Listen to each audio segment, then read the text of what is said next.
Järgnevalt jätkame lühikese ülevaatega ajaloost, liigitusest ja mehitamata õhusõidukite otstarbest. Kui esiteks ühe mõtteharjutuse võtta, et mis teile meeldub või mida te olete kuulnud, millal võeti sõjapidamises kasutusele droonid? Kui täpselt aastaarvu teha, siis võib mõelda, millal see võis umbes olla, maailmasõjad enne, pärast, võib-olla mingi lahesõjad, 90-ndad, 2000-ndad, pigem varem, millal see võis olla. Nii, esimene vihje juba enne lennukite aega. Täiesti õige, et tegelikkuses esimene info, mida võiks lugeda mehitamata õhusõiduki kasutamiseks sõjategevuses, on 1849, kui Austria väed kasutasid Viini vallutamiseks õhupalle, mis siis viitpäästikuga lasid lõhkelaengu linna kohale.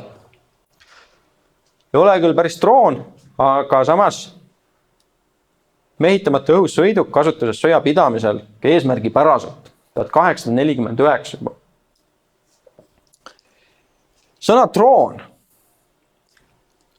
drooni on hakatud täheldama kuskil 40-ndate alguses. Termin droon isegi 20-ndate sõjalaevadel kasutatud lendavate märklaudade kohta. Ja panete tähele, et tegemist on täissuurses lennukitega, lihtsalt need olid piloteeritud eemalt ja kasutati siis märklaudadeks laskeharjutamistel. Queen Bee, Target Drone, 6. juuni 1941, sõna droon kasutusel. Hilisem droonide areng on väga tugevalt seotud militaarvaldkonnaga.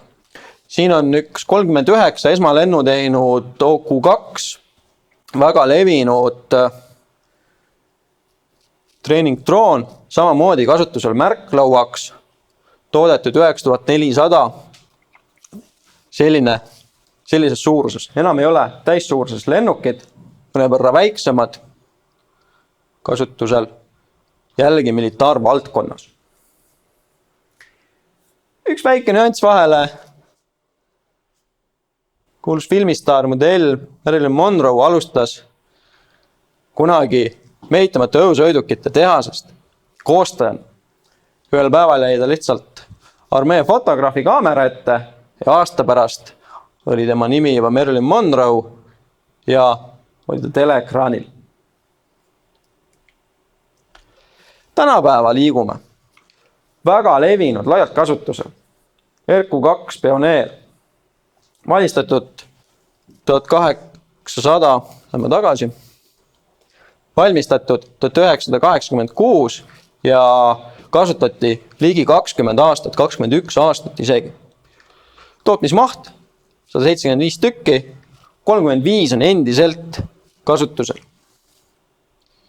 Ja näete, selline väga tüüpiline mehitamata õhusõidukile layout, fixed wing, ehk siis lennuki kereline ja kõhu all erinevad sensorid. Ilmselt siis kaameraga siin tegemist. Ja selle konkreetse mudeli tiivade siruulatus oli 5 meetrit, ehk see annab ka aimu nende suurusest.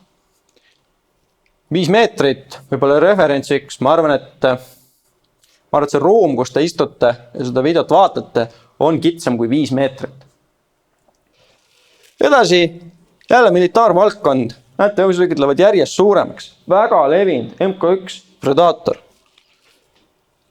Tootmismaht 360 tükki, First Flight, esmalend 1994 ja 2018 saadeti pensionile. Ja siin võib näha ka unit cost $4 miljonit näiteks. Ja selle siruulatus oli juba 15 meetrit. Kui võrdluseks panna, hästi levinud Cessna 172, tiibade siruulatus 11 meetrit. Ehk siis see droon on juba suurem kui see Cessna. Seda on raske pildi pealt vaadata, aga samas kui ta on lennuväljal maa peal, siis ta on täiesti võrreldavas suuruses selle Cessnaga ja tiibade siruulatus isegi suurem. Sealt edasi MQ9 Reaper näiteks jällegi väga levinud, 163 ehitatud 2014 aasta seisuga, 2001 aastal siis kasutusele võetud mehitamata õhusõiduk, tiibade siruulatus näiteks 20 meetrit. Väga suured, väga autonoomsed, pikaajaliselt lendavad õhusõidukid. Ja kuhu me jõudnud olema tänapäevaks? Näete, see mehitamata õhusõiduk võib olla väga erinev. Ta võib teha väga erinevat ülesannet, ta võib olla nii-öelda lõbu, puldisõiduk, väga levinud ka valdkond, mehitamata sõidukid. Ta võib olla militaarvaldkond, UGV, Unmanned Ground Vehicle, nagu me rääkisime. Võib olla klassikaline droon, siin üks DJI Phantom näiteks. Ta võib olla selline tõsine filmidroon, samas ka fixed wing ehk lennukikereline droon. Et väga lai valik. Ja kui natuke liigitust vaatame, siis klassikaliselt multirootor, mitme mootori propelleriga õhusõiduk. Klassikaline 4, võib olla ka rohkem, 6, 8, võivad olla 3 erineva paariga näiteks, et 3 haru ja mõlemas otsas on 2 mootorit, näiteks kokku 6 mootoriga. Väga erinevad lahendused.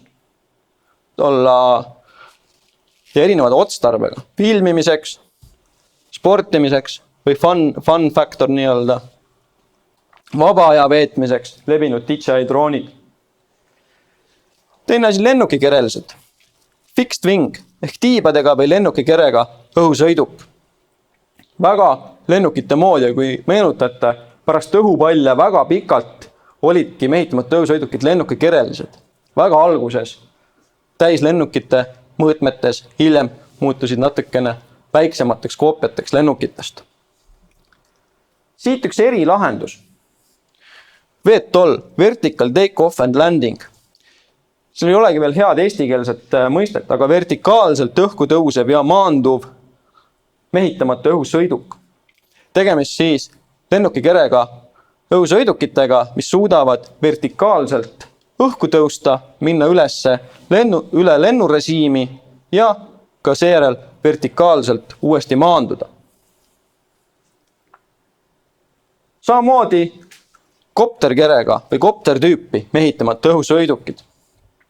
Jällegi erinevateks ülesanneteks väiksemad puldikopterid, sport või fun, vaba aja veetmiseks, suuremad masinad kindlate ülesannete täitmiseks. Siin on kaamera kasutusel, siin ilmselt lidar süsteem. Droonide rakendamine, kasutusvaldkond. Merepääste näiteks, hiljuti oli ka Eestis uudis, et katsetati. Erinevad tarned, meditsiinipakk näiteks, siin on Amazon on teatanud enda pakitarnest, ka Eestis on üks pakiautomaatide tootja, kes katsetab mehitamata õhusõidukitega. Loomulikult militaarvaldkond, vaatasime siin, suuresti militaarvaldkond juhib tehnoloogia arengut, seirelahendused, näiteks elektriliinide seire, mereseire, metsaseire, põllumajandusmaade seire, samamoodi ka see fun factor ehk siis racing droonid. See valdkond on väga suur. Veel erinevad valdkonnad. Põllumajandus, taimede pritsimine näiteks, laialt kasutuses. Pakivedu, Amazon Prime Air kasutuses. Siin on näha näiteks, alati ei pea olema see optiline kaamer, see võib olla termokaamera. Et ka Eestis kasutusel, ka Eesti jõustruktuurides, Politsei- ja Päästeamet kasutavad termokaameraga droone. Erinevad vabatahtlike ühendused, inimeste otsimine, termokaamera droonide küljes. Ja siin on näha üks rajal olev õhusõiduk. Näete, kui suur see on, nagu ma enne ütlesin, täiesti võrreldav lennukitega, suurused massid, ainult pilooti ei ole peal.